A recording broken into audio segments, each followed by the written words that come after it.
Hey, good evening, everybody, and welcome to this week's installment of All the Right Movies, the long gone version. I don't know who's done their homework and who hasn't. This movie's been disappeared for a while, and we'll talk about that.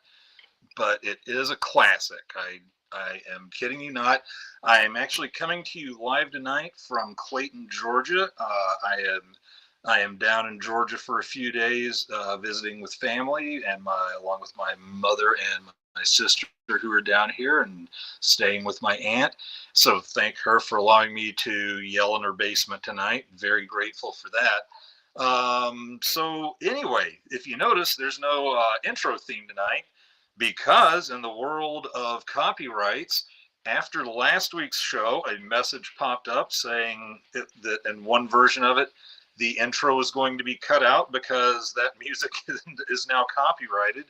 It had not been copyrighted when we used it last season. It was free use music, and it was free use music for our first episode. But apparently last week it went bad, and so I've got to get a hold of Miley, who's the digital marketing expert here, and see if she can find me some more music to lay over, because I really don't want to get rid of the intro altogether. I like the pictures. I gave her a lot of pictures last year and had her put that together, and I thought she did a fantastic job and picked some really great still shots from some of the great sports movies. Okay, so while we wait for people to roll in, let's see who we got. I think our winner tonight for getting in first, and the first hello is Justin Rogie. Gave us the first Go Big Red of the night. There you go, Justin. Good job. And let's see, Tiger Shark Diver TSD. He also gives his feelings along the same lines. Even when dealing with stuff, it's always a good day to say Go Big Red, and yes, it is. So one of the most exciting things today about coming down to Georgia was I landed at the airport, and I realized the Atlanta Hartsfield Airport is on the south side of Atlanta, so you've got to go all the way through downtown and everything, which is, sure, there's some traffic in Atlanta, and it got a little sticky at times, but right off the interstate on the way through town is the Varsity Restaurant. If none of you, there's the Varsity has a huge one in Atlanta. I've never been to the one in Athens, Georgia. I'm sure it's also quite something to see. So let's see. I thought I took a little shot of it today. There you go. There's the Varsity. Still, pretty much the original sign. I think just touched up. It's been around decades. I think it opened in something like the 40s or the 50s, and it's the most wonderful fast food there is. Here was what I partook of today. I had the combo, the Coke with 2 chili dogs, add slaw, and what I'm still convinced are the world's greatest onion rings, and I haven't eaten there in about 25 years. No, I'm not staying overnight at the Varsity. Thank you very much. But they've got the burgers, chili burgers if you want, the dogs. My dad always got the pimento cheese sandwiches. If you really want something delicious, they've got their Coke and cream, where it's basically the old ice cream float with and Coca-Cola. And for those of you who aren't aware, Atlanta is the capital of Coca-Cola, basically. So that I think you can be assaulted in Atlanta without being charged if you try to drink Pepsi. But anyway, and then also I realized that I've had a Varsity ball cap for years, but had to get the Varsity T-shirt to go with it. Don't worry, heart's still with Nebraska, folks. So anyway, welcome to Long Gone tonight. Let's see, who else have we got in here? Got a couple more. Got Will Fiddle with the Go Big Red. Good to see you, Will. Thanks for tuning in, genuinely. Let's see, what do we got? What Tiger Shark Shane Falco? What about Shane Falco? And then he said, "Oh, yeah, here we go," and it begins. Andy, I've never known you to order 2 wieners. Well, thanks. It's always 2 wieners, even when I'm not kidding. I'm a pig. I can't do anything about it. I'm hoping that Pitt Snipe makes it in, because I forgot, after I told him to remind me, I forgot to tell him, he forgot to remind me. Last season, last summer, he was pestering me to watch the Battered Bastards of Baseball, and I did. And I can't wait to tell him how much I enjoyed it and how much better I think it could be. So, shots fired. Anyway, let's get into this. Now, this was tough because here I was like trying to plan a trip. I got up at about a little before 3 this morning to get down and make my 5 a.m. flight with to Atlanta with a connection through Midway.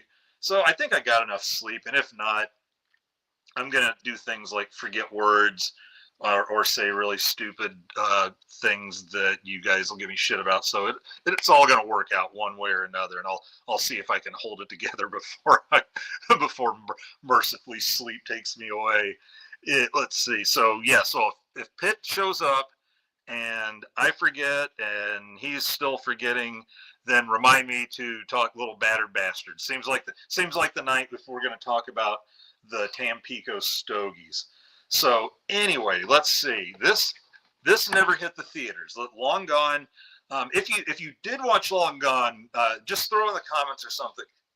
Once I'm done hiccuping, throw in the comments or something. Hey, watched it, because I am going to do some spoilers here. I feel like it's okay since it came out and it aired instead of hit the box office. This aired on HBO on May 23rd, 1987.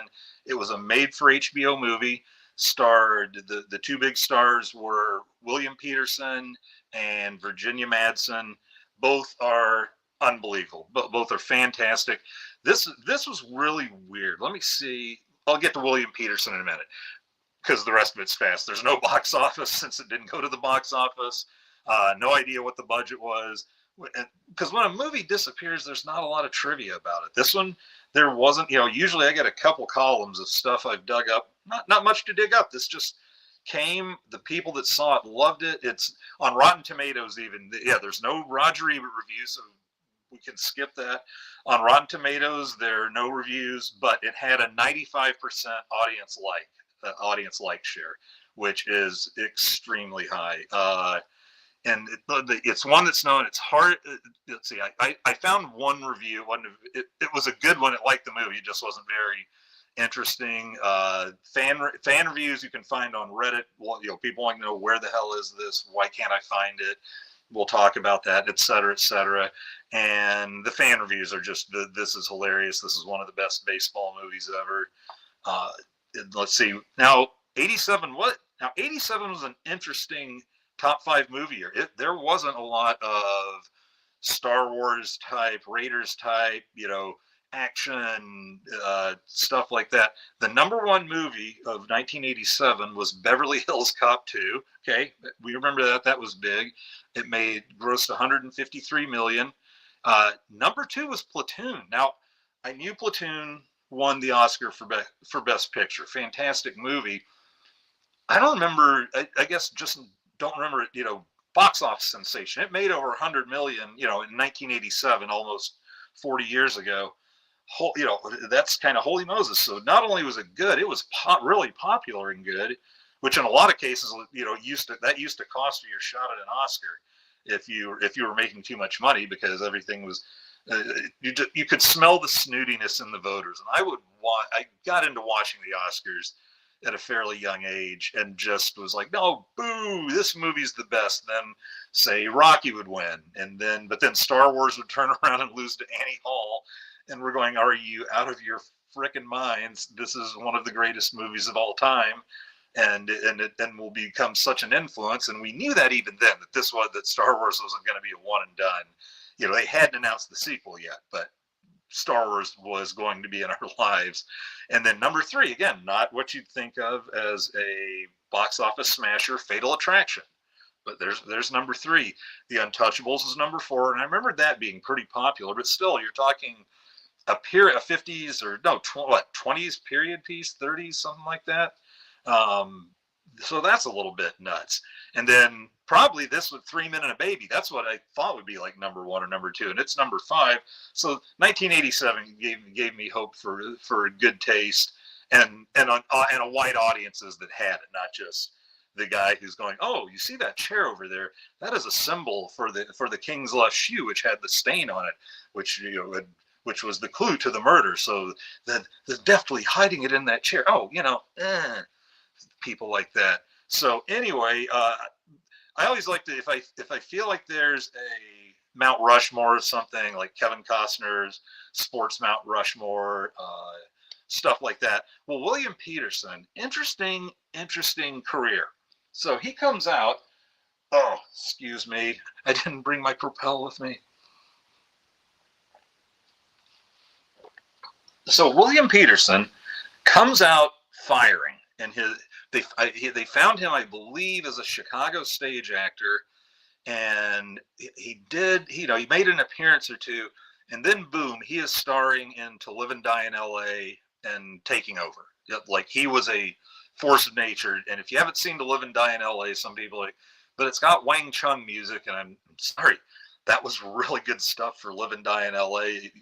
with Willem Dafoe when he's the treasury agent, and just all hell starts breaking loose for him as he's trying to make a counterfeit case. And then in 1986, if you didn't see this, it went to HBO pretty quick, so quick that I thought it was another made-for-HBO movie. But Manhunter, which was the Thomas Harris movie,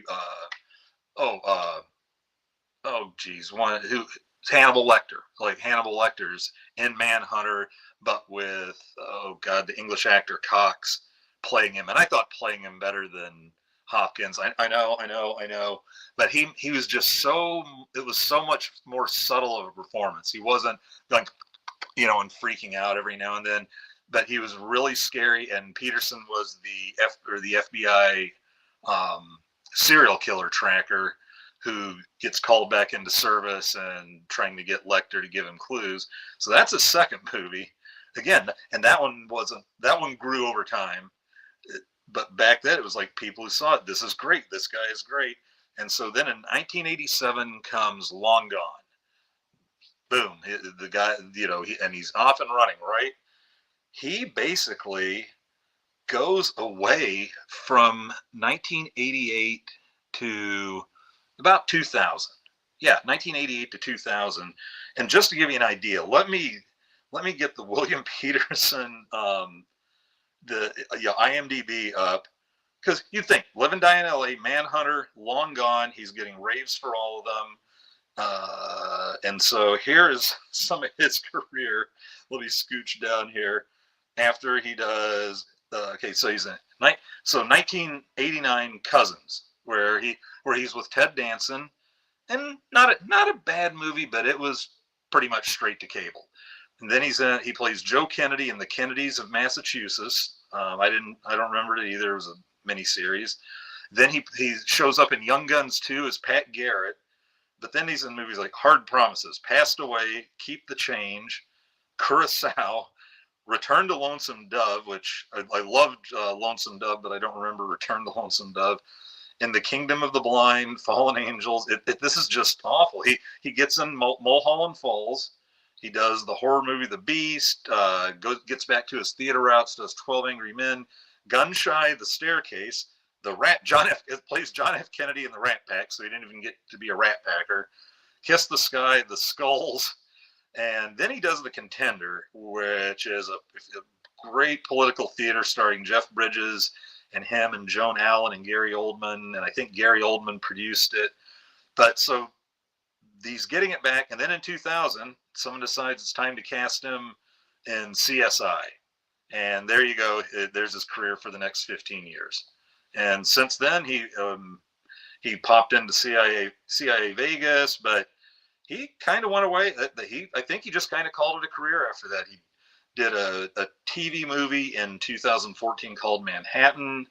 He looks like just did a guest starring thing on CSI Vegas in 21, and other than that, that's it. Kind of, like Gene Hackman, you just never saw him after like 2003, and I'm not sure how old he'd be now.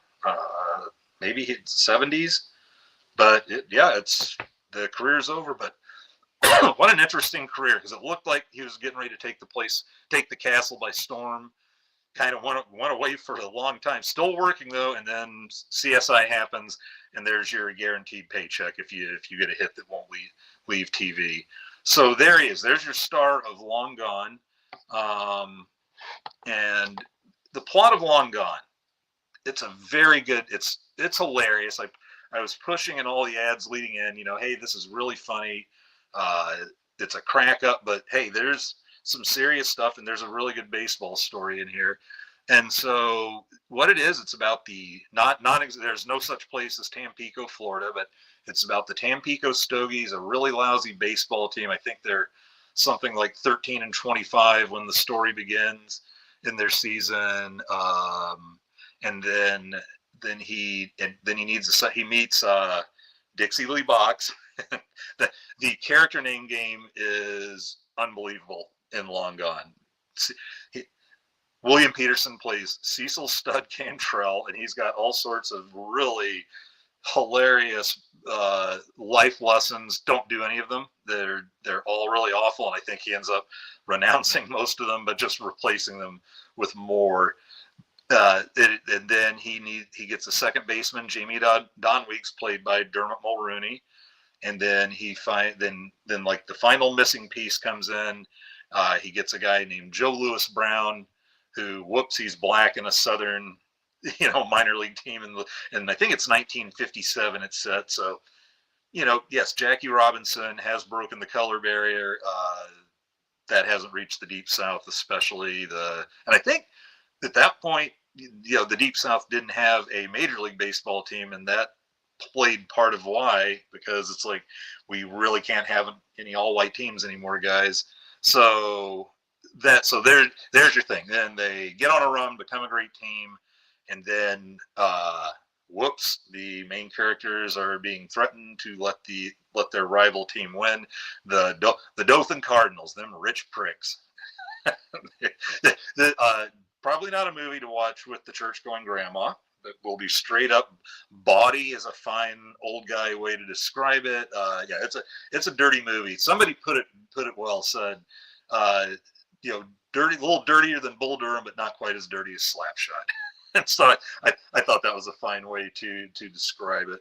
So anyway, let's talk a little bit about excuse me, how you can't watch it now. Where's it streaming? Nowhere. Not even Tubi, Andy. Not even Tubi. It is owned. For years, I just thought it was one of those cases where the owner, of the product had died, not left it to anybody.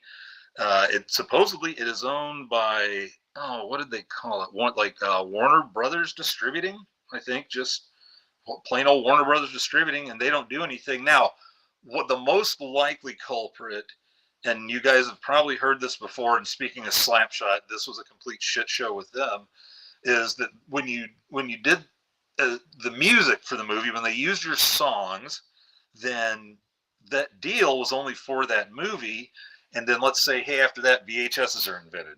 And I think this is where it starts going wrong for Slapshot, is all of a sudden these guys, well, we don't have a deal for that. We feel our music's worth this now. So now they want to get paid this much more to use their songs. And Slapshot went in and just changed the music. Just, okay, well, we're not paying you. They'll let us use this song for less. So some people that went, and got it on VHS and starts hitting cable were confused because this wasn't the music. Some of these songs weren't the music in this. And this has a lot of 50s tracks. So, yeah, I think what you maybe had was a pretty small dollar deal because it was just going to be an HBO movie. But whoops, there's a lot of Hank Williams stuff in there, and the estate, was probably trying to string it for whatever they could get. And being that it wasn't a huge rating success when it came out, I mean, they didn't publicize it for shit. So that's what happens with some of these great movies like Manhunter. I didn't even know Manhunter was a movie until it was on HBO. That I think is a real failure. If you're gonna use a guy's best-selling novel to make the first movie, I don't think you go cheap on the marketing. You take your shot. I don't know. I don't like it, but yeah, it doesn't stream, not on DVD. It doesn't sound like anybody's in a hurry to do it. But as I told all of y'all last week, and I can't remember if I replugged it on Twitter, but it is on YouTube. It is on there for free. Go nuts.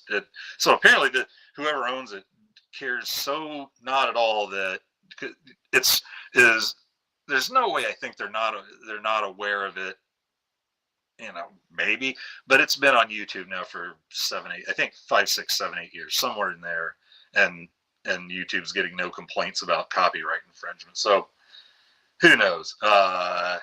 Anyway, let's get going. What I'm going to try to do tonight is I've started working on being able to clip some videos and didn't quite get that sorted out just yet. So now I'm trying to work on videos, and then my theme music goes away. So we fight on here. What's a couple minutes of fun there, when we're about to talk Long Gone. So Long Gone begins. Tell you what, before we start, let's double check the comments. Yep, Beetleby knows it. You can get that movie on the tube, you betcha. And here's Pit Snipe. So we're gonna sneak him in here. Gooch Kook is a name that just doesn't get enough appreciation. I don't know. And yes, tell you what, let's talk about that. Teller absolutely speaks. He is one of the owners. The owners are Asshole and Asshole Jr. Teller plays Asshole Jr. And Henry Gibson.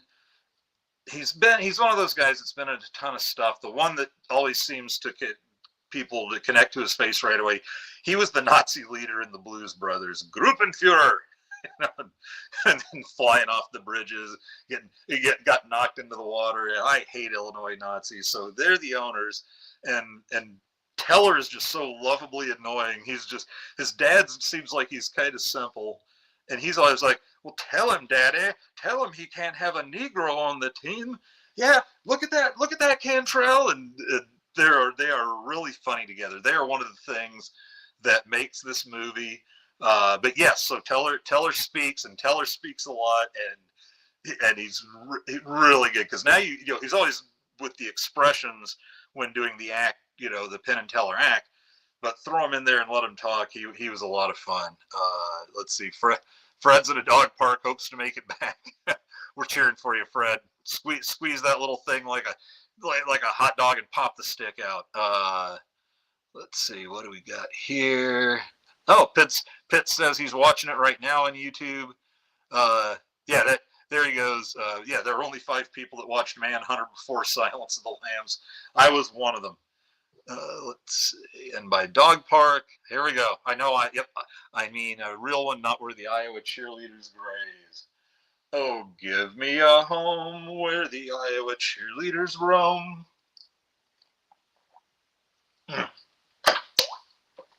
All right. Let's see. So we start the movie off, and Tampico is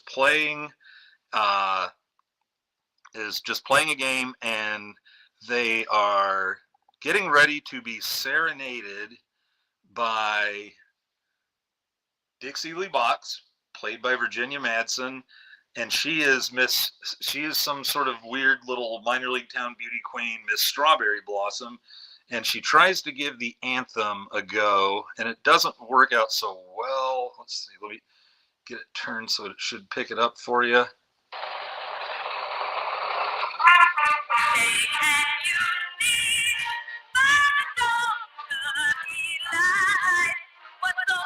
And William Peterson and the boys are just standing behind her, smirking.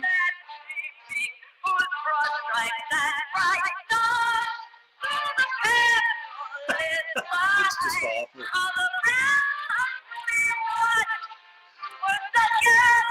Let's jump ahead a little.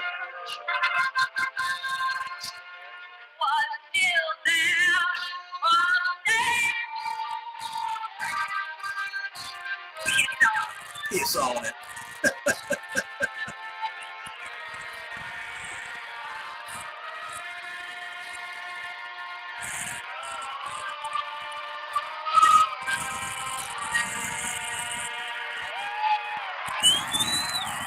Dixie Lee Box, everyone.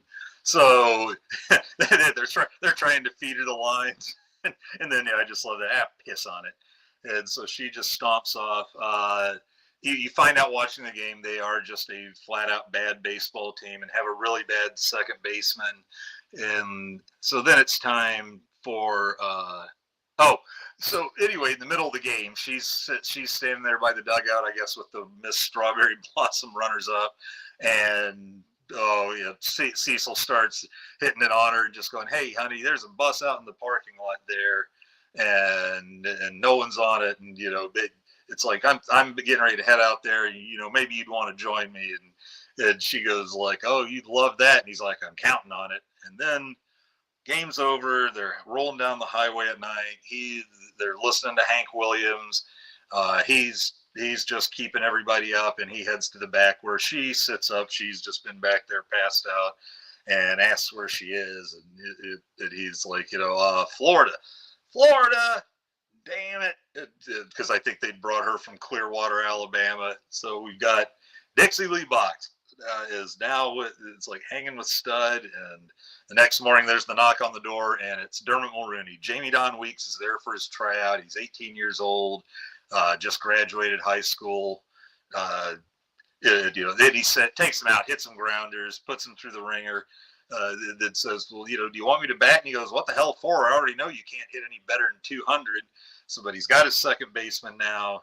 Takes him down to see Asshole and Asshole Jr.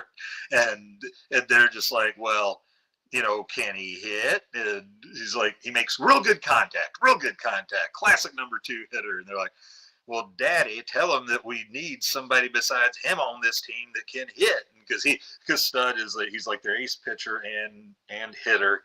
And so A-Hole and A-Hole Jr. decided to let him sign Jamie Don. And my favorite thing is, and tell you what, Stud, pick out 5 or 6 of your smelliest uniforms, bring them down, we'll clean them for free. So yeah, the owners are like, okay, yeah, they're cleaning. Let's see, what do we think? Yeah, Pitt Snipe recognizes the old Strawberry Blossom, says he's heard worse, and I have too. I heard Carl Lewis sing it, so yeah. And so as Pitt says, it's off the rails, fug it. Yes, anybody that has ever sung the anthem anywhere, they've thought about saying fug it halfway through and yet resisted the urge. Couldn't agree more. So anyway, quick time out. Pitt Snipe, assuming you're still awake and listening. I know that you are. I watched this deserves a non-dry throat. Hold on.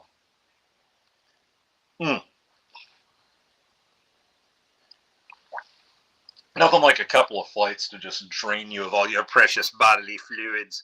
Okay, I saw Battered Bastards of Baseball. I watched it a couple weeks ago. Enjoyed it a great deal. And you're not going to be happy, but yep, the Battered Bastards. You're not going to be happy. It should have been better. It was such a good story. Don't get me wrong. I love the story of it.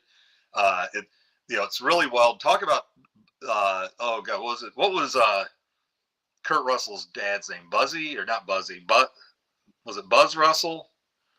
Pop it in there. Yes. And here's the deal. He asked, wasn't that just fun? Here's my problem with it. You can tell from what they're showing you that a lot of weird Bill Vett type stuff, like St. Paul Saints stuff, was going on, and the fans were loving it because they're getting 14,000 people for a independent A-ball game. I don't even know if it was low A or high A. I assume it was high A because they kept talking about playing the bonus babies, and I don't think the bonus babies went to low A. But what did they do?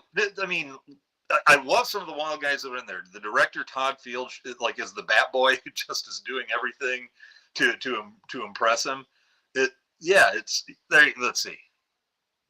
It really could have been made into more. That's why I probably wouldn't do it here is because, I mean, the only like nutty things they did that I really got from the show were they had the one guy who they rolled his name into one, and he'd do the broom sweeps. He'd run around waving that broom, and he was one of their pitchers, and he'd run around waving that broom and just driving the other team's nuts and their fans going crazy.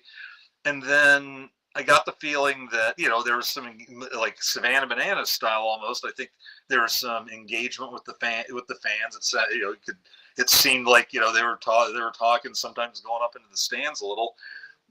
And then I love the way they played. Just sounded just drove them all nuts by running crazy, taking the extra base, probably faking the extra base, stealing all the time. And that field, they don't really talk about it, but they're playing on what's obviously a soccer field. And so, you know, you probably have about, you know, two like slow pitch softball depth to left field, like 265 or something, like an Okoboji fence, and then about 449 you know, to deep right. Which I was like, okay, how did they end up on the soccer field? And there was a lot of fun facts. Don't get me wrong. I love the fact that here was the former commissioner of the league. Well, how does a guy like that even get to own a baseball team? He said, well, pretty much because all we needed was $500 from you. So it's like if you had $500 to give us and you could pass a credit check to get a basic credit card, it's like you're in. You can be one of the owners. You can own a baseball team. And I also thought it was really cool how Russell's dad, Bing Russell, that was it, Bing Russell, how Bing Russell turned around because they come back to claim their territory because they moved in with the Class A team after the AAA team didn't draw and moved to, I think it was Spokane, Washington. And so then, but I guess they had a thing where they could come back in, claim that territory for Major League Baseball over a team that didn't have an affiliation and only had to give him $25,000. So Bing Russell took him to court. He said, 25's fine, 25 grand's fine. You just need to tack about 3 more zeros on it. He wanted $2.5 million, and I think it was like 2.2 million. And the owners are laughing. This guy's nuts. He doesn't know what he's talking about. Doesn't know what he's doing. And he takes them to court, and the judge finds in his favor for 2.2 million, gives him the whole stash. So, you know, he didn't go away poor, but yeah, for about 4 or 5 years, and they'd win the league every year and then lose the playoffs, and they never did win the official pennant by winning the playoffs, which really irked at their craw. There's some fun stuff, like they were talking about, well, we never really had a reunion because I guess there were a few of us in like the witness protection program we couldn't find. Like their best player, I think at the end, the FBI was hunting him down, and then he just said he was going, and it was widely believed he'd like use something and testify against someone and went into witness protection. So it was enjoyable. The thing is, it's only like an hour and 10, an hour 20 minutes. A lot of time you go, that's a fine length for a movie. I just found myself going, I want to know more of the shit they did, because the way they're talking about it was they had a ball like Jim Bouton or Bouton, however you say his name, that, you know, great pitcher for the Yankees in the 60s, and then wrote Ball 4, exposed all of baseball's dirty little secrets. The Greenies, I think, were the ones that sent him over the falls. And you still haven't seen Greenies banned, or else you wouldn't see much Major League Baseball, because they were never really that shy about, we need a little medical assistance if we're going to be playing like 6 games a week and in 2 different places and take some long ass flight and then jump out and play a noon game the next day. So let me see. I imagine Pitt has a comment or two. Yeah, and this is absolutely true here. I could listen to Kurt Russell narrate the phone book. They set a really mellow tone for that documentary. It could have definitely been made into something bigger. But you're right. Kurt Russell is a real fun interview. I heard Bill Simmons interview him a time or two. And they said he's just the walking like alpha male. Walks in a leather jacket, smells like a pack of Marlboro Reds, and this guy was a pro athlete. He played minor league ball. He played for before, I think it was before, he was already a prospect for a while before the Portland Mavericks came along, and then he played for the Portland Mavericks. And I get the feeling he was also probably their vice president, because who gave a shit? Bing Russell didn't have any rules. Bing Russell was just a baseball guy. That's one thing I remember, is he wrote these baseball manuals that were just crazy deep. And I listened to them talking about them and reading things about them, and then showing him, like, instructing kids the proper way to get in front of a ground ball and be ready to pivot and throw to the base that you want. And just sounded like he put together such a good team of rejects, is because he knew baseball better than the scouts did. But that's neither here for there. Let's see what else. it did well telling a condensed version of the end of independent professional baseball. My granddad played semi-pro ball back in the 40s. It did come back after that because the St. Paul Saints then were doing it, and there was a book written about them called Slouching Towards Gamora, where the writer just followed the St. Paul Saints for 2 years, and I think that was maybe Mike Beck's team. And in the very first team, they have Jack Morris and Darryl Strawberry on the team. Jack Morris is like 41. Everybody's cut him, and he's just trying to get that one more shot at the bigs. It's a baseball, man. It just sounds like it gets you. You know, it's like you just learned to love the road and hotels, I think. And then Darryl Strawberry was on that team after having gone through rehab and having successfully gone through rehab. He said never went out once with anybody. His wife was on the road with him. Said they were very nice to everybody, but no, thank you. We're just going to turn in, watch some TV, and go to bed. And that's kind of how he did. He made it back to the major leagues. Appears to have stayed clean to this day. Let's see. What does he say? Pit Snipe. What was the name of what one? Wait. What was the name of what one? The book. If you're talking about that book, it was called Slouching Towards Gamora. It wasn't a show or anything. It was just a book. And there's actually a UNO tie into that, is because the color man originally for the St. Paul Saints in those seasons was the same guy who did play-by-play for UNO hockey in the late 90s. And I probably beyond that, I don't know. But anyway, he lost his job with the St. Paul he lost his job with the St. Paul Saints, and he lost it to a color man who was blind, and he would just go by what the announcer was saying, and he had books full of stats in Braille, and he would just be pulling these stats out left and right. Well, of course he does this because he hits he only hits 248s against lefties in the 7th through 9th inning, and he would just be pulling this out left and right. They thought it was a neat little gimmick in the spirit of Bill Veeck. And the dude who called games for the Mavericks was just pissed because he's like, that's neat, and I get what they're doing, but man, that was like one of my 2 sources of income. Come on. And so he was not happy about that. But anyway, yeah, so I still would recommend it. If nothing else, because it's so short and it gives you an idea of what they were up against. It's just they kind of mesh around in time a lot too. It's like they're talking about the last year, and then they're talking about what happened in the second year, and you're never really sure, except at the very beginning when the original transfer, you're never really sure what year you're in a lot of the time, but it doesn't matter. And you meet some really interesting characters that you probably were surprised to find that they played for this team or were affiliated. So anyway, back to the show. Let's see. So A-hole and Asshole Jr. sign up Jamie Dunn. Now, here comes the part where you realize this isn't just going to be all fun and games and laughs. Is Jamie Dunn and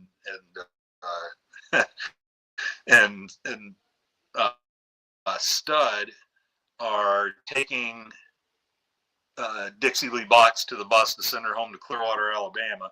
Now, before they do that, they come into the bar. She comes down to the bar. He's gone giving Jamie Dunn his tryout. And so she goes down to the bar, and it's like, she's wearing, that little outfit, the white short shorts. She's still wearing that around. And there's a gal bartending, and she's like, honey, you can't wear that in here. We don't allow short shorts. And she's like, oh, just give me a bottle of Jack's. And she's like, how old are you anyway? And she goes, I'm old enough to like Jack's for breakfast. And then later on she says, and put it on Cantrell's tab. She's like, well, why didn't you say so? Then they're best friends. Stud and Jamie come in. And he's just being a dick to her, because what did she say? She's like, we've never been formally introduced. I'm Cecil Stud Cantrell. I'm Dixie Lee Box. So he just laughs his ass off. Dixie Lee Box, what the hell? It's like, what are you, a stripper or something? Which, first guess. and she goes, no. She goes, I nussed cashews at such and such department store. And he goes, oh my God, Dixie Lee Box nut roaster. Are you kidding me? And she just looks at me and goes, I'm not even going to dignify that shitty remark, which is a fantastic line. So anyway, they get to know each other a little bit. She's sending her off. But before he does that, they're walking out and Jamie Don Weeks is asking him if he ever played in the majors, anything like that, and he unleashes this little story. Let's see. Oh, wait, did I go back too far? Okay, here we go. My senior year, there were so many big league scouts on my daddy's front porch that some bitch collapsed under the weight. What happened? Well, the St. Louis Cardinals were first in line, and they signed me. For 4 years, I knocked their dicks off in the minors. Then the following spring, there was 2 of us rookies that were going to fight it out for the starting left field job. Me and this fella from Denora, Pennsylvania, who threw left and batted like a peeking around the corner. Stan Musial. Stan the man. Yeah. He had a prettier swing than me, but I hit the ball harder and batted both ways. Would have been a great fight. Wish I'd been there for it. Why weren't you? The Japs bombed Pearl Harbor, the fuckers. Like an asshole, I joined the Marines. I took so much shrapnel at Guadalcanal, they were going to amputate my leg till I talked them out of it. By 46, my career was down the tubes. All I can tell you, Weeks, is learn a goddamn trade. I never made a kid. But I would have. God damn it, I would have. And at the end there, Dixie Lee's giving him a look like, hey, maybe there's a little more to this guy than meets the eye. And that's really, I think, when this movie grabbed me. I'd been laughing for about 15 minutes and having a good time, and then all of a sudden he's talking about he was taking on Stan Musial for a starting job in the majors and got injured in the war, and that was that. And so, yeah, now you're learning a little bit about why he drinks. Well, then after that, they come to meet good old Dusty Houlihan. And I'm going to show you a little clip of this one. But what starts out is here's Stud. They're getting ready to play those Dothan Cardinals. And when they're in the bar, he's like, the Dothan Cardinals, bunch of rich pricks. And Dixie Lee goes, get them rich pricks. And Stud goes, I always do, darling. And so he goes over and here's this pitcher, Dusty, warming up. And he comes over, hey, Dusty, how's it going? He's like, I got nothing to say to you, Cantrell. No, come on. Why can't we let bygones be bygones? And he looks at him like he doesn't quite trust him, but okay, sticks his hand up to shake it. And Stud pulls him in a little and goes, so how's your sister? Son of a bitch. And then, then the fight's on. They're rolling around on the ground. And Stud jumps up and points at his chin. Come on, right here. And pow! Ah! And breaks his hand. And he's like, and then Stud's just like, ah! and ends up hitting a game-winning home run. And all you see is his hand all wrapped up. And him and the manager just like, fuck you, this flipping Stud off and calling him every name in the book while he just laughs at him and tips his cap. And so anyway, you wonder like, well, what the hell did he? And bear with me as I move the timer around here. But let's see. So what did he do to get him so damn mad? And okay, here we go. As Stud circling the bases, tipping his cap to the Dothan crowd. Here we go. Think of this, guys. I never touched Houlihan's sister. Hell, who would want to? Of course, I told him I had her 14 times. Dusty and I faced each other a lot of times over the years in a lot of different leagues. Shit, I'm something like 2 for 68 against him lifetime. He owns my ass. And at that point, but yeah, I never touched Houlihan's sister. Hell, who'd want to? If there's a deeper insult than that, it's like getting the guy furious, making him think that he had sex with his sister, and then he's like, well, no, I didn't, and all of a sudden she's too ugly. That's just off the charts. But then explains, he's a master strategist, our Cecil Stud Cantrell.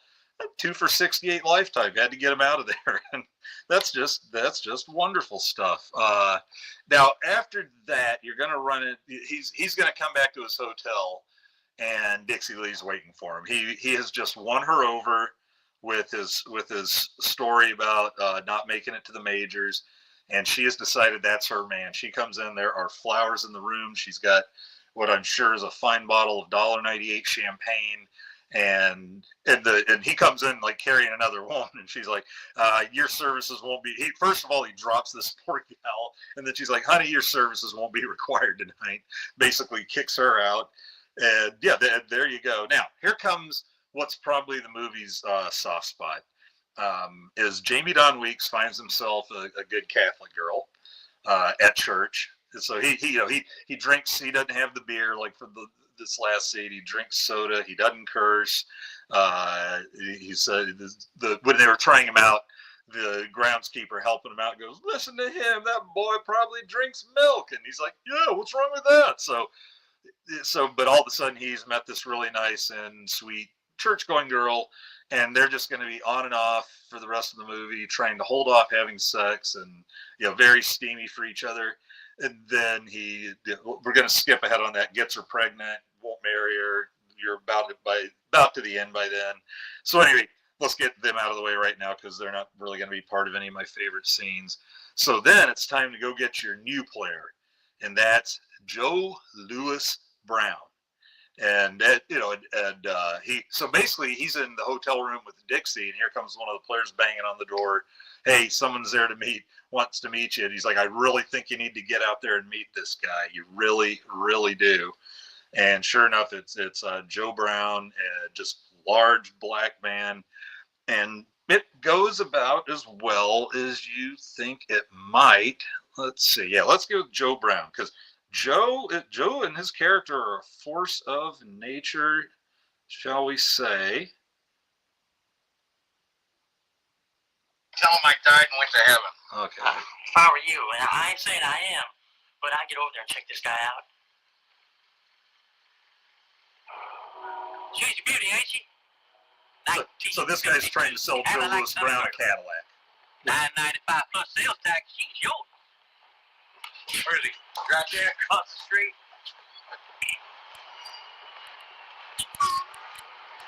Cecil just got to look at his new player. He's not happy.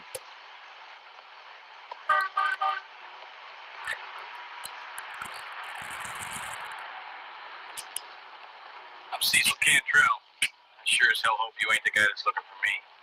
I'm Brown. Joe Louis Brown. Joe Louis Brown. Are you out of your cotton-picking mind? They'll string you up before they even ask your name in this league. Yeah?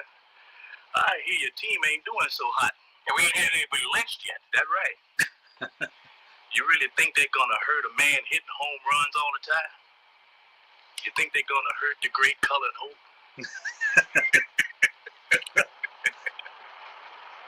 Okay, boys.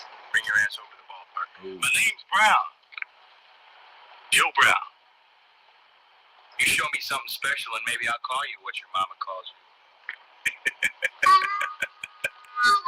What do you like, Brown? White meat? Okay, so all the pieces are in place now. He takes Brown out for a little tryout, and I think the first thing Joe Brown does is hit a line drive back at his head and drop him in the dirt. Because he was like, you want white meat or dark meat? So he flattens him out right away, and then goes, well, now try some of that dark meat. And you can tell obviously, you're calling him boy, but they're starting to hit it off. And then it is one of my favorite parts of the movie. It's time to go try and get a contract for Joe Brown from Asshole and Asshole Jr. And that's the first thing is Henry gives Cantrell, that man's a Negro. It's like, tell him they don't allow Negroes down here, Daddy. And so the two of them are reacting exactly like you'd expect. So off the cuff, Stud gets the idea to tell him, no, not a Negro. That's Venezuelan. That's my new catcher, Jose Brown. So he renames him Jose Brown, and he has one Mexican on the team, and puts him in charge of teaching him enough Spanish to fool the white people, basically. And the next thing you see is them in a barbecue, and the Mexican player is just going like, so you see, he was a white guy to come up to you and say anything, you just look at him and go, no comprendo. And he's like, no comprendo. Yeah, that's it, no comprendo. And it solves all problems. It's like, he says something like, really all you need to do to get by in here is cheeseburger, si senor, pussy, no comprendo. There, you're the secret to being a Venezuelan catcher in the Southern League there. So, but they tell him too, you can't play him right away. Ease him into the lineup. Just have it. Okay, right. Just pinch hit him at first. And so the first game, like he doesn't play him at all for a few games. And Joe's kind of stewing over there. Jose is kind of stewing in the corner of the dugout. Then finally goes like, "Hey, Brown," and he's like, "What? K, no comprendo. What do you want?" And he's like, "Get up there." And boom, there's the homer. Tampico wins, and so then they're off and running. They got all the pieces now. They got the best pitcher and the second best hitter in Stud. They got Jamie Don, who's just turning double plays like crazy at second. And now Joe Brown is the best hitter in the league, and they make a bet. Let's see. Let me make sure I'm doing this. Let's see. No, okay. But then one other thing happens. Obviously, the Jose Brown isn't fooling your, good old Southern jackass KKK type. So they win this one game where I think Stud gaps one for a double. Joe Brown knocks him in. They win, and you see these three white oily boys in the crowd like, "Come on, let's go." And so there they are heading down the road, and all of a sudden in the windshield you see like a fire. So there they are burning across in the middle of the highway, waiting for the Tampico team bus. Joe grabs a bat and he's ready to go. Joe Louis Brown versus the world.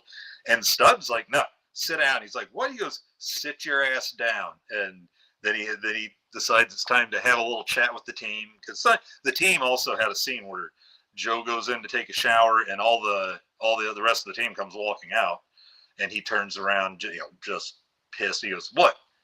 You think I want a shot with my boys? You crazy with the heat?" But then you see like a look on his face where he's hurt. He really thought, hey, if I can hit a ball, things are going to be better. And even his own team's not down with it yet. But let's see, where are we at here? Yes. Yeah, I made little notes by the timestamps for this, and that one is just KKK. Because what's really more fun than putting the KKK in their place? Well, boys. Jesus Christ. We finally get a good player, and these jerks are going to hang him. Just let him hang Wisnet. He's only batting 179.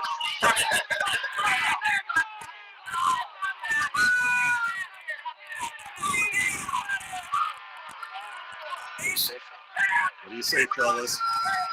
You call it, Scoop. Ain't but one thing to do here. You stay put. That's the one.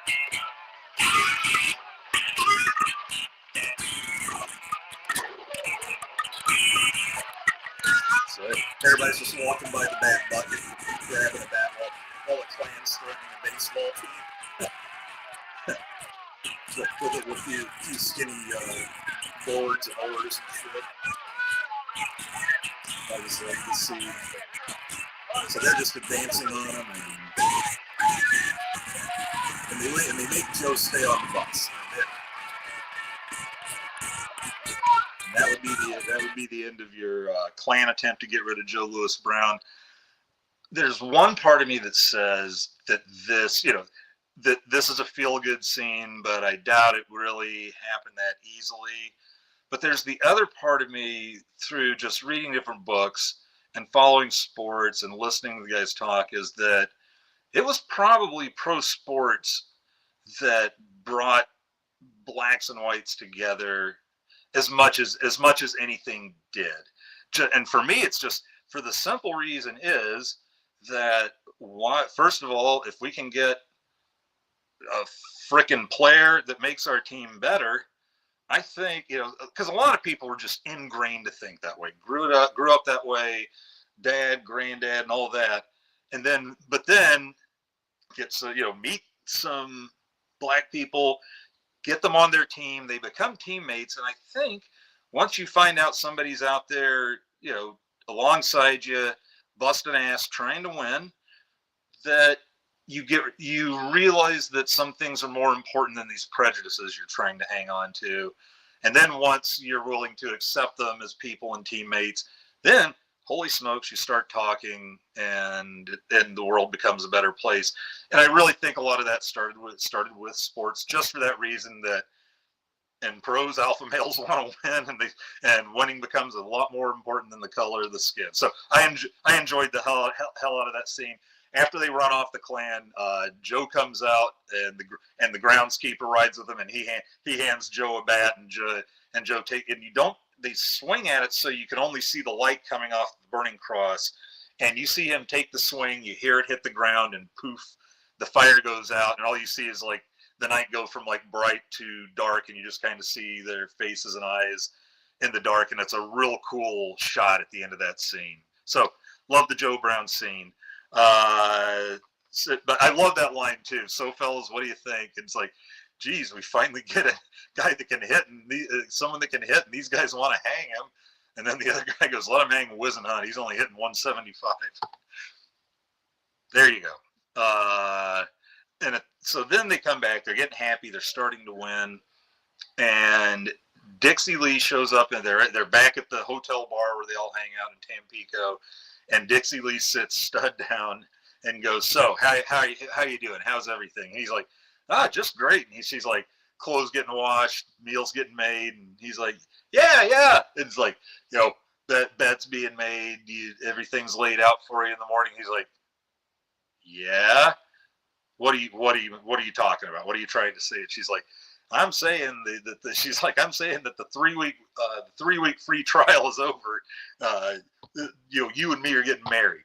And he's like, what? And she's like, yep, it's time to return this to the shelf or take it home with you.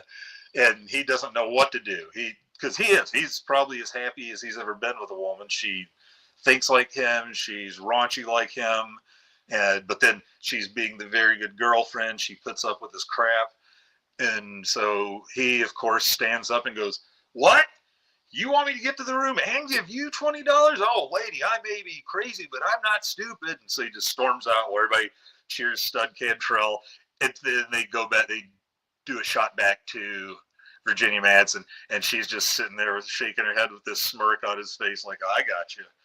And so that doesn't go well. But anyway, here it's time for a montage because they're 28-37, but Stud says he thinks they can win the pennant. And Asshole Jr., Daddy, tell them they'd have to play 700 ball to win the pennant. And they've got this Colonel Sanders looking old guy that runs the local, it looks kind of like a soda fountain and diner kind of rolled into one, like a soda counter. And he loves to talk. They still argue about baseball in this like idiot like me at the bar now, where he said, Walter Johnson and Rube Waddell in his prime were fine pitches, but I tell you that nobody ever twirled it better than Smokey Joe Wood. And Cantrell comes back and goes, well, I don't know what most of them words mean, and those guys were before my time, but I guarantee you none of them threw a ball as fast as Rapid Robert Feller. So you even get a good hangout argument about baseball with these guys. So what they're doing is I think they were having Stud. They're going to bet something like $5 per game on every game, like he and this guy for the rest of the season. Maybe it's just $1, which is still, when you're trying to win 46 or 47 games for a 700 percentage, you've got 70-something games left, so you're still putting some cash down on those games in 1957. So montage, they're on a roll. They've got it done right around this time. Jamie Don Weeks is starting to start acting like Stud. He's saying, "Hey, Sugar Beet, give me some coffee black and a pile of flapjacks," and which is exactly like things Stud was saying early in the movie. And then his gal comes by the place and, hey, can I talk to you? And he's like, come on in. And you can tell she's getting ready to drop the pregnant news on him. And so this is where you realize some of Stud's little caveats of information aren't the greatest, because earlier, actually that one kind of worked out. But he was telling her what a nice Catholic girl that she is to Stud. And he goes, son, let me tell you one, indisputable truth. All women fuck. And he's like, what? But she's a really nice girl. He goes, oh, I'm sorry. When I said all women, I meant all women. And so that was one piece of advice. This time, the piece of advice is, let me tell you something, kid. Women only get pregnant if they want to. And that doesn't mean your life has to be hung up. And then he gives them another one of his little lines. Fuck them if they can't take a joke. Fuck them if they can't take a joke is probably his number 2 line after let's knock their dicks off. Before games, he's like, all right, guys, let's go knock their dicks off. That one I kind of like. So anyway, so let's see. So Stud is, and he has it. The guy that found him, Joe Brown, his scout buddy, who he knows. The only reason he gave him to Stud is because he knows that Stud's the only one crazy enough to take him. Nobody else in this Southern League's going to take a black player. So that's one reason he gave him the Stud. And in the movie, they're always kind of like, hey, anything opening up in St. Louis, because he's a scout for the Cardinals. And he's like, still working on it for you, buddy. And there's no job for Stud. So this guy says, hey, let's have a talk. And they take him he takes him out to this perfect southern plantation where the owner of the Dothan Cardinals is sitting there and telling him he's ready to hire him next season as the manager of the Dothan Cardinals, the rich pricks. And so he's like, that's great. He's like, but I want you to win us a pennant. And he's like, you bet I'll win you a pennant. I'll win you a pile of pennants. And he goes, no, son, this year. So he's being told, you've got to tank. It's like they've got their final game coming up. You got to tank it. And if you tank it, you get the Dothan Cardinals job. And then it starts piling on a little too, because then he tells Joe Louis Brown that, and they got to you too.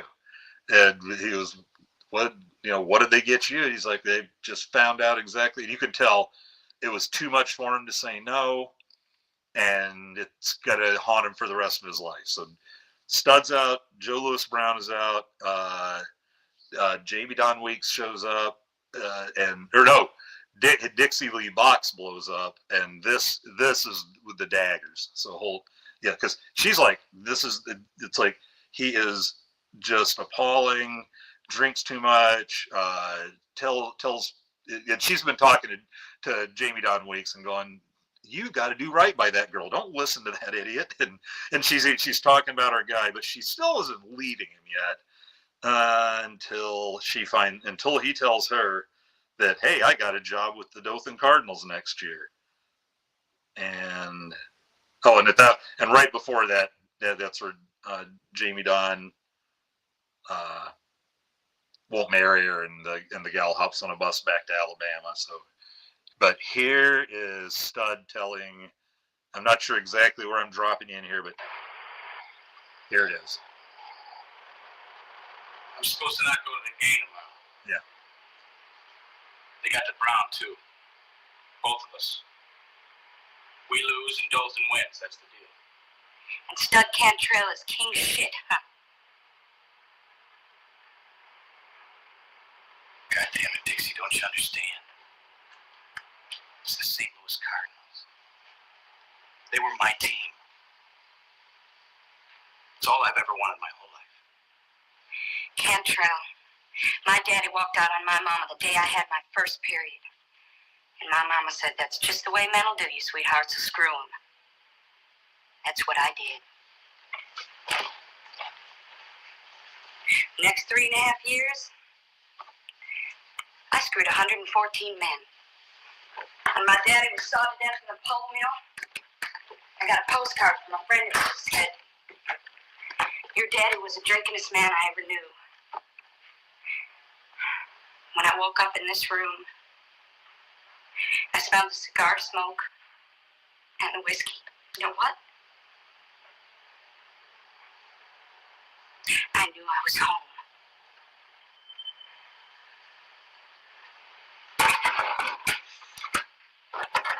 Dixie, why are you doing this? She's packing up.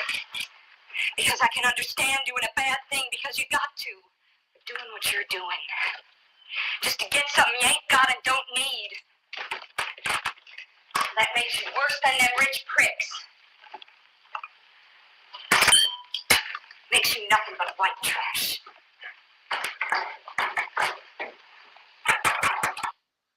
makes you nothing but white trash. That line, the line I love in there is it's one thing if you're doing it because you have to do it, but you're doing it to get something you don't have and don't need. Oh man, that was a stake, and he is as great as she's acting this scene out is, and it's one of her two best scenes in the movie.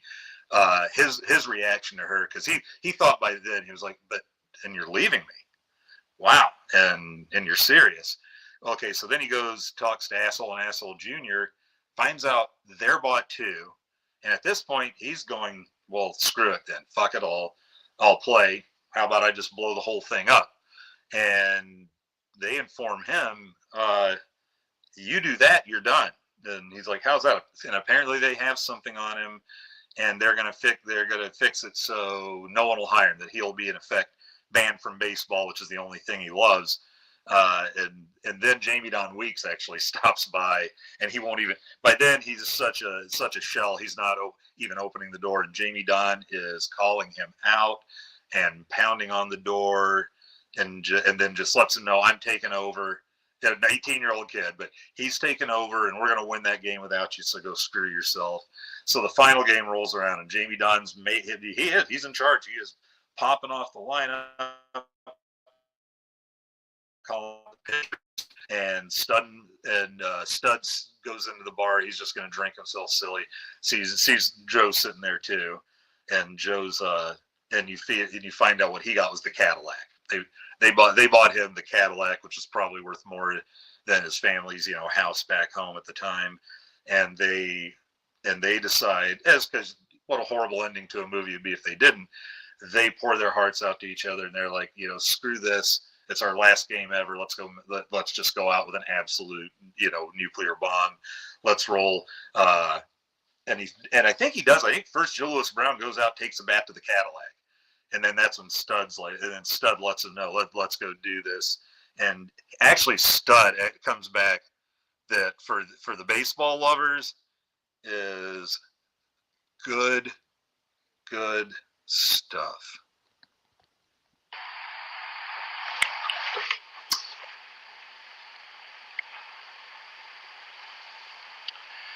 It's just so damn sad. Baseball ain't nothing but a little boy's game played on some grass. It shouldn't matter who the pitcher's daddy is or how much money he makes. It shouldn't matter what color a fella's skin is. You just go out there with a bat in your hands, you hit the ball, you run like hell, that's all. It's just a shame.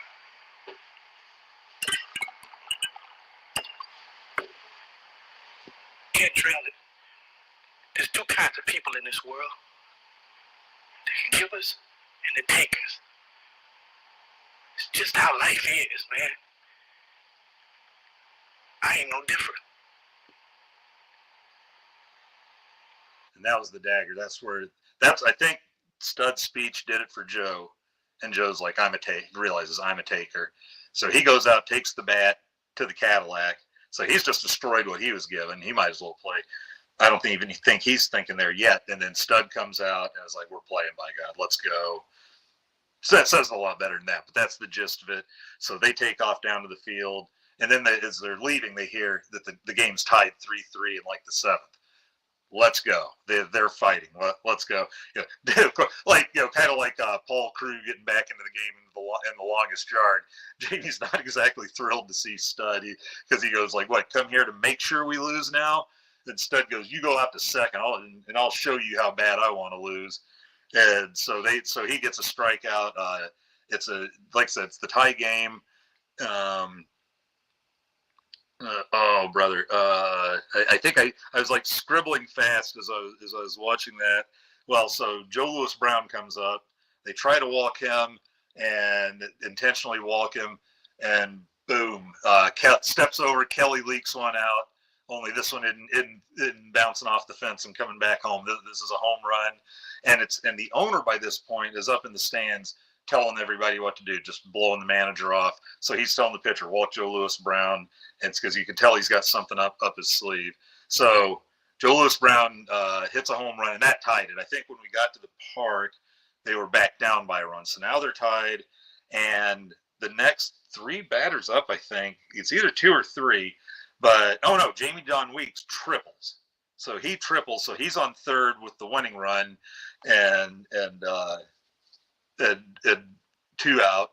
And so you see the owner up there laughing and going, "Up, put the next guy on." And the pitcher's just out there hilariously. The Dothan Cardinals pitcher is throwing his glove, going, "Shit," fucking cussing to himself because he doesn't want to be walking everybody.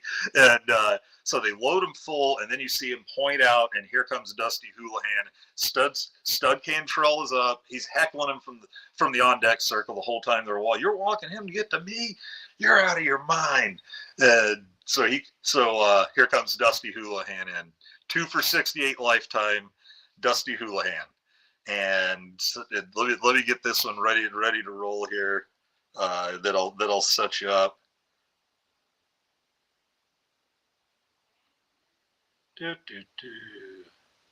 Close enough. Okay. So 0-1. Stud swings. Doesn't even come close. So he's a switch hitter. So he figures, "Oh, fine. I'll go bat right against right-handed throwing Dusty." And no, that doesn't help. 0-2. And so 0-2, 2 for 68 lifetime. Dusty Houlihan on the mood.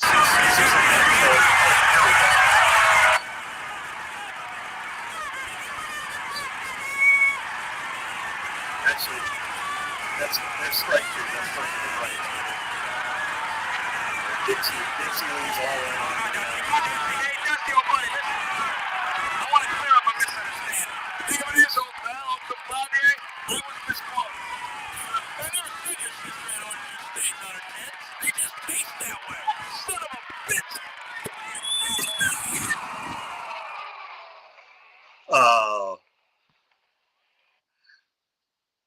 0-2. And then, Dusty, I just want to clear up one thing, compadre. Those weren't really orange juice stains on your sister's tits. They just tasted that way. Bonk in the head. He's down in a heap. And everybody's crowding around him to see if he's all right. Stud, say something, Stud. Stud, can you hear me? Dixie Lee's coming to the field. St. Louis owner goes, "Shit, he's out." But I'll see you in the morning. Threatens his own manager on the way out. "I'll see you in the morning, Whitey." Was that a great villain voice or what? Come on, baby, open your eyes. Come on, Stud, open your eyes. Please, open your eyes. Baby, please. There they are. Eyes are open. Stud's okay. All right. Come on.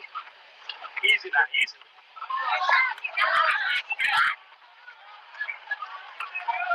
Cantrell, this game ain't over with until you touch first base. You want a pinch runner? No chance. Where's my cat? Where's my cat? No chance. Okay, So Stud having a little trouble. He's having a little trouble walking in a straight line at first, but even manages to trot the last few steps. The cat goes sky high.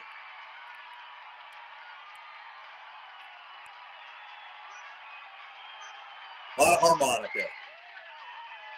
of harmonica and Long Gone. Dixie's hugging everybody. She's gone from being kind of the drunken little slut herself to she's become like the team mom, for crying out loud. And she's 20 or 21. I can't remember what she said she was, but she's with Stud, so he's the king, she's the queen. Dusty's just sitting on the mound like crying because he just beamed a guy for not having sex with his sister. And it's a wonderful finish to the show. It's one of my favorite movie endings ever. One of the people reviewing it was actually saying, and then you just have your typical, your typical they win at the end finish. And I'm like, that I still don't know that I've seen anything as original as you're at 0-2, and you get the pitcher to bean you by telling him that her tits tasted like orange juice stains. I mean, I happen to think that is the absolute freaking epitome of creative writing. And I know that Shakespeare didn't go to booby orange juice stains and as much as he probably should have, but what are you going to do? See, any other comments, folks? I got on a roll there. I didn't want to break the part of the tournament. Looks like we got a lot of pit snipe.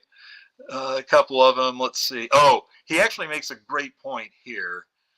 And this hit me even when I saw it then, and now anybody that knows me knows I'm probably in shorts 350 days out of the year.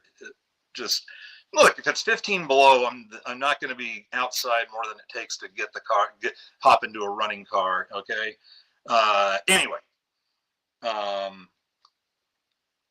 God, I just lost the train of thought, and I'm surprised it took that long to do it. But yeah, just amazing show. So anyway, but Pitching in Jeans, when I saw that, I was like, oh, I remember when I tried to run around in jeans as a kid, and I just hated it. It's like, I just wanted to be in shorts. I lucked out, found a job for the majority of my working career that I could do in shorts. Now that I'm doing a lot more of the sports writing and following the football and the softball team around and loving every minute of that, I can do that in shorts as well. It's like, usually by early November, you're still not worried about those storms. And even if we are, I might, just because it is a long walk from the parking garage, I may have put on long pants no, I was actually watching the game, so I was excused, but I'm not going to tell you what I wore for shorts every freaking time I woke up. So anyway, yeah, this is one of those movies. This is one of those things I scribbled down. Everyone sweats. Because that's kind of like what it was down in Baton Rouge for the girls regional there at LSU softball, is you just kind of had that sheen of sweat on you the whole time. I was showering as soon as I got home from the ballpark, and then showering again the next morning before I went back. And so, yeah, but they let you know this is Tampico. This is like Florida, Alabama, wherever the hell they were in the 50s in the middle of the summer. Like, even when they go to the rich dude's house, I don't think they've got air conditioning yet. And even then, here's the guy, that owns the Dothan Cardinal, talks like this and threatens his manager, Whitey.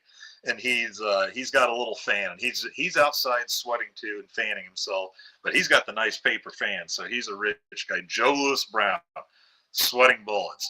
I don't think there's hardly. Detected at your garage. Oh, someone's detected at my garage. It's not my garage. Someone was detected at your front door. Whoever's at the garage and the front door is making the alarm talk, and I guess it talks down here. We'll power through it. But I don't think there's a scene with Stud where he's not sweating. If he's not sweating profusely, he's just got that sheen on him. Everybody inside the department store, asshole and asshole junior, always sweating. Yeah, so it's that really gives that movie a feel. You could be in an air-conditioned theater watching Long Gone, and you'd probably start sweating at times just by watching these guys. But anyway, yeah, that was one thing I kind of noticed. So before we finish up with trivia, let us go to our categories, and let me get my rankings ready here. And let's see, here's a couple good shots. I think I showed you Dixie. Here, somebody made a great drawing of Jamie. There's Jamie Don on the left, Stud in the middle, and Jose Brown on the right.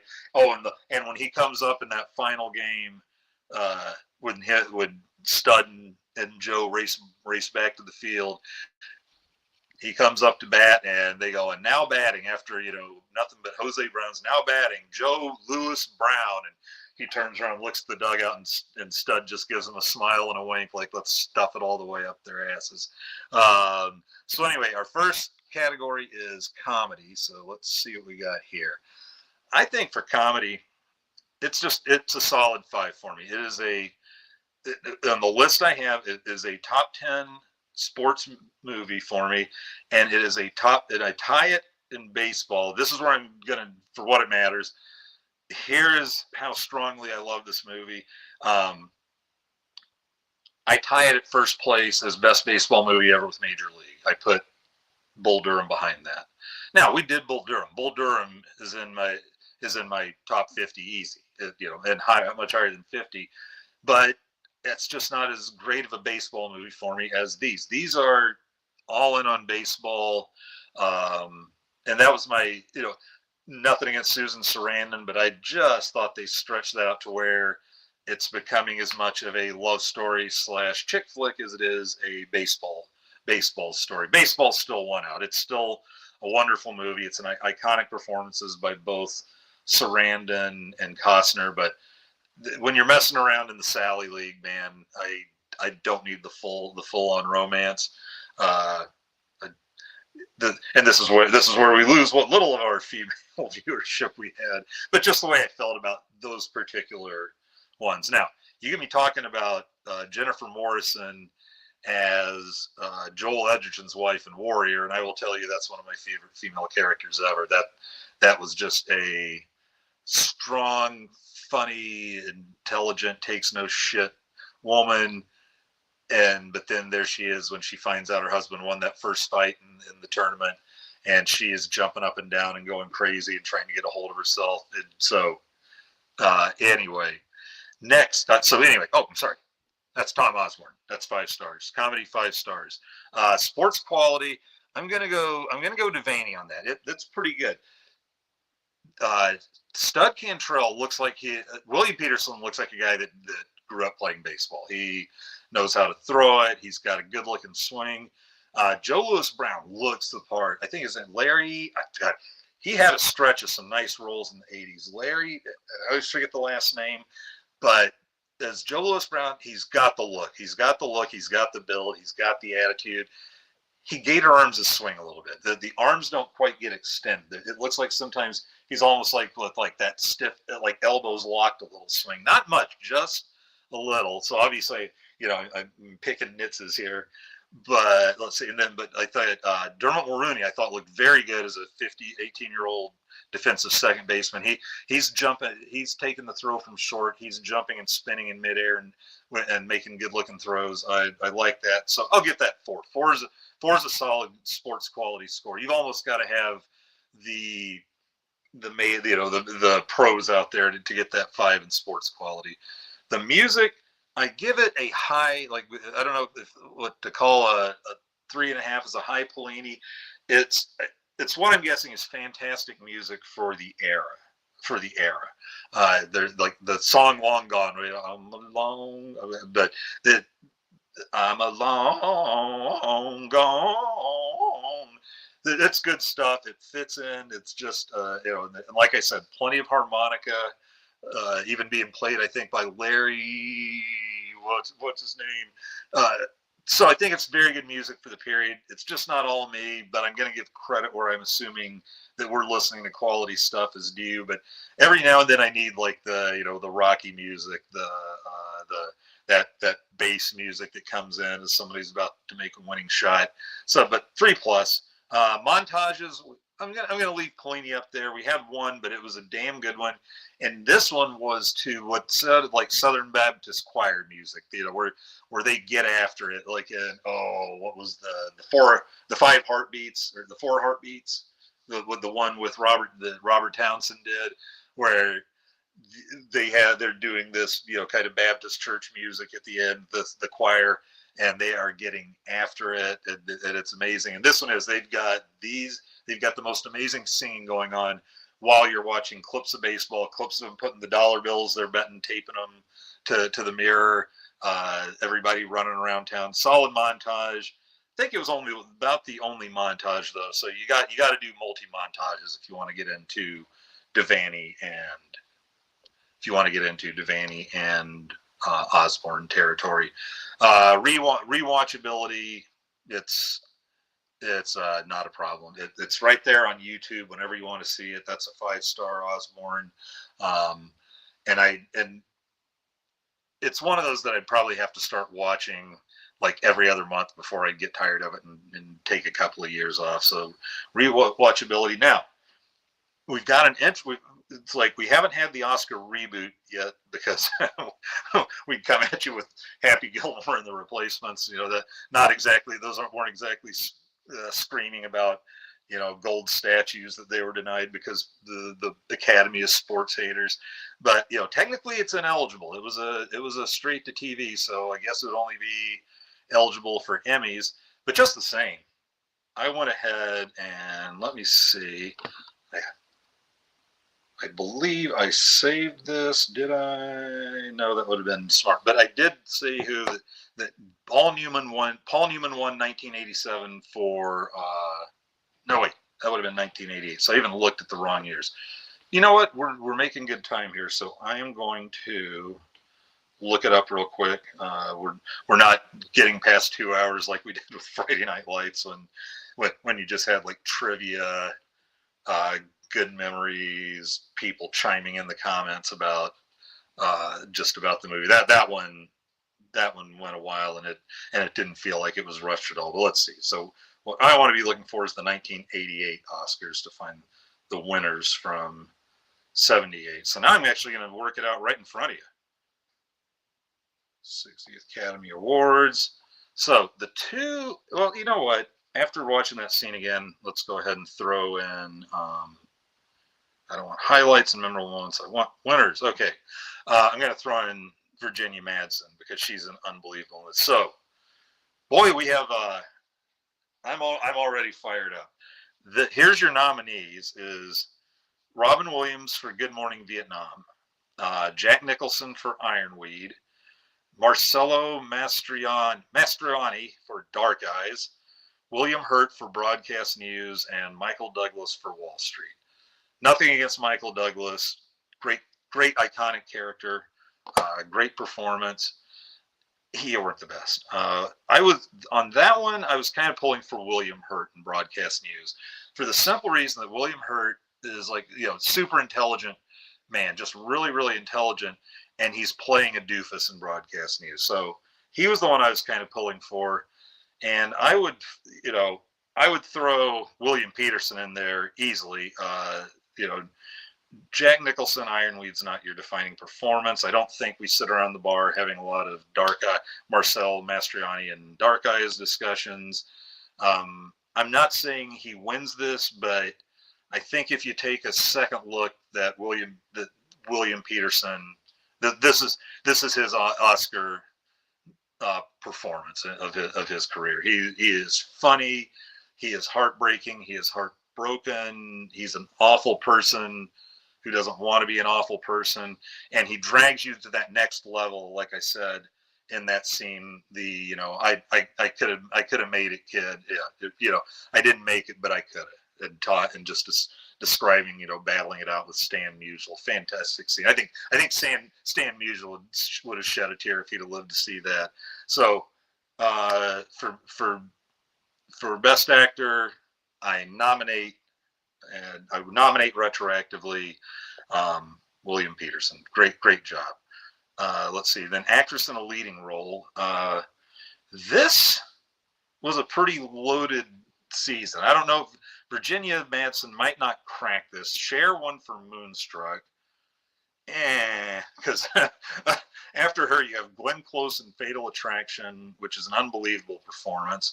Holly Hunter in Broadcast News, which I thought she was going to win because that's the performance of her life, and she's had some good ones. Sally Kirkland and Anna, never saw it, but Sally Kirkland was Aces and Best of the Best, so I believe that was a great performance. Let's see, and then Meryl Streep in Ironweed, and she's out there doing Oscar-winning stuff every time she takes to the screen. So that's a tough one. And I just want to nudge her in so badly. I just don't know enough about Sally Kirkland and Anna because I never watched it, and I don't really intend to, just to settle this bet with myself.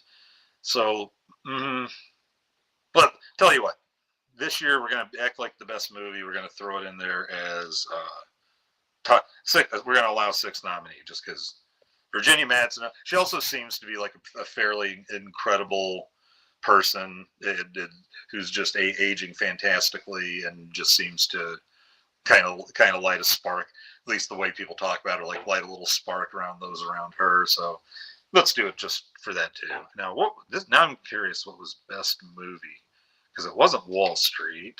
as I scroll down. And, oh, it was The Last Emperor. I think I saw that. I don't remember it. The other nominees were Fatal Attraction, Broadcast News, Hope and Glory, and Moonstruck. God, it's good. It's just, I don't know if it's a great group. I'll not go completely overboard by throwing Long Gone in as a Best Picture nominee, but I could have, kid. I could have. So, so there you go. We actually turned Long Gone, and by we I mean me, turned Long Gone into an Oscar discussion, and I don't regret it. That's if you watched it, you can disagree with me. I'm fine with that. If you haven't watched it, watch it. Not just to form your own opinion to answer that silly question. Watch it just to love baseball and watch just what I'm telling you is one of the best baseball movies ever made. So, a movie that just tends to disappear. There's not a lot of trivia out there. There's no casting, and there's no casting info whatsoever out there. So, I don't think Redford and those guys were considering doing a movie that a barely known William Peterson and Virginia Madsen were starring in. I shouldn't say barely known. They were very much known. When I saw him, I kind of perked up because I enjoyed Live and Die in L.A. and Manhunter so much. He really throws himself into roles. So here's the first wild William Peterson trivia on this, though. He turned down a role to take the Long Gone role. Didn't believe in this role. Thought the Long Gone role was it. He turned down the Tom Berenger role in Platoon, Sergeant Barnes. He turned that down for Long Gone, and I'm eternally grateful that he did. I think he would have been fantastic as Sergeant Barnes. You're not seeing him go nuts. You see him go nuts in To Live and Die in L.A. You see him go nuts, and you see him kind of go nuts in a different way, but still very real struggling with his sanity in Manhunter. So that could have been interesting, but I'm glad because Tom Berenger could not have done Long Gone the way Peterson did Long Gone. What do we got? Yes, Teller Speaks. We talked about that. Jerk that out. So here's the year release on three baseball movies. Long Gone, 1987. Bull Durham, released 1988. Major League, released 1989. Now, if I drop down a couple more spots, Virginia Madsen tells the story of, they went ahead and had a little red carpet premiere for Long Gone. And she said Ron Shelton, director of Bull Durham and White Men Can't Jump, but more importantly, Bull Durham, she said she was at the premiere and she saw him taking notes. He had a pad and he was taking notes. And she said then after she went and saw Bull Durham, she is 100% convinced that he took a lot of what he saw in Long Gone and turned that into Bull Durham. So when I heard that, 100%, and I believe it 100%, because I can see another director just, because at that point he's got a minor league baseball movie locked in the chamber, and they might have, he's probably most of the way through a script, or at least well into a script, and you bet he's going with a notepad to a movie about another minor league team, and probably figures it's okay. Hey, mine is current day, which 1986 or whatever it was, 87. This one is the 50s. Two completely different things. But I believe that, and I think when I see that makes me even more convinced I've done right by putting Long Gone up with Major League at the top. And it's not a slam. I always told people one of the funnest things I read in coaching was coaching is not a lot of invention. Coaching is going around watching what other people do all the time and taking bits or like say you saw a drill or a play and just bringing that and working it into what you do and making yourself better for that. That's all I think Ron Shelton was doing there. But I'm still giving a little bit of that gold trophy to Long Gone for inspiring Bull Durham. Virginia Madsen and William Peterson have both said it's one of their favorite films they've ever made. That one of their best, a great experience for both of them. Joe Brown, if you didn't, you didn't unless you saw it, but Joe Brown wears 42, Jackie Robinson's number. They don't make a deal out of it or anything. It's 1957. Joe Brown knows what number Jackie Robinson wears. So I like that touch. And it's like I like when they just put it there and don't have somebody, hey, that's Jackie Robinson's number. That they just let you see it and pick it up and go, nice. And then I think that's about it. That is it. Let's go see if we have any more final comments. Nice little turnout tonight for you guys. I want to thank you for coming out. I was like wrestling a little with doing Long Gone, just for the simple fact is that so few people actually saw it, and now it's just not available. And I would just say, crash YouTube, download it, keep it for yourself. If you're one of those people, it probably doesn't take a lot to just download it to your laptop and then get a burner and burn yourself. I've actually got I do have a DVD, not CD. I do have a Long Gone DVD, even though it doesn't exist, because at one point it was given for Christmas, VHS. That I was getting into the DVD world then, but had a lot of VHSs, and I just didn't want to keep buying new DVDs. So they had the VHS right to DVD players, and so I managed to get a lot of my VHSs on DVD, and one of them was Long Gone. It did come out on VHS. And I do still have that VHS. So anyway, let's see. Did we get any more comments? Nope. It looks like the comments end with pitching in jeans is like fucking in scuba gear. And I've never done that in scuba gear, but I would think that's what I think of pitching in jeans is like. It's just, I can't move. So for everybody that likes to run around in jeans, that likes to sweat, spend 95% of the day covered in sweat, who smokes stogies, who's old enough to enjoy Jacks for breakfast, who has a bunch of horrible sayings and then ends up realizing that they're stupid. Oh geez, and who maybe finally the best way to put this, who's getting so ready to do the wrong thing and then makes the sacrifice to do the right thing. Find your inner stud Cantrell, your inner Joe Louis Brown, your inner Jamie Don Weeks, who didn't take shit from his idol and he knew he was about to step out on him, and probably most of all your inner Dixie Lee Box, who understands why she likes you, even if it is a bit of daddy issues, that you're still the man she loves, and she ain't saying another word to you till you start acting like the man she loves. Long Gone. Thanks every one of you for being here. We're getting out of here in a little over an hour and a half, so I'm not going too crazy yet this year, except I haven't been able to talk my first two people into doing a movie yet, or doing one of these with me, so I promise to do a better job of finding a co-host so you don't have to put up with me the whole time.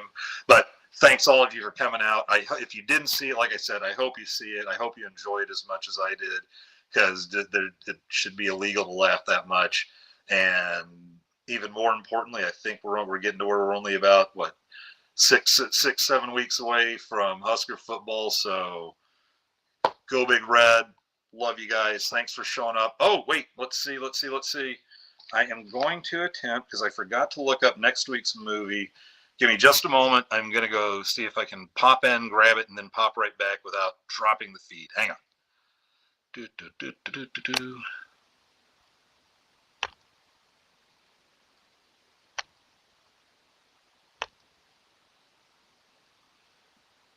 a minute.